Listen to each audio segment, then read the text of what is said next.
Fi Pjazza San George saret il-parata ta' Jum ir-Repubblika. L-ewwel li wasal fuq il-post kien il-Kap Kmandant tal-Forzi Armati ta' Malta, Clinton O'Neill. Wara wasal il-Prim Ministru Roberta Bela flimkien ma' martu Lidja u hawnhekk indaq l-ewwel tmien battuti tal-Innu Malti. Imbagħad waslet il-President Miriam Spiteri de Bono flimkien ma' żewġa Anthony.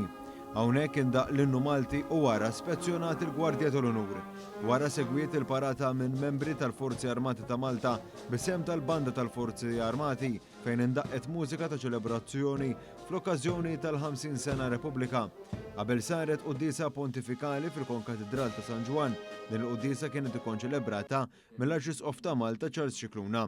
Huwa qal li fl-okkażjoni tal-50 anniversarju ta' Malta Repubblika għandna niċċelebraw il-kisbiet li saru.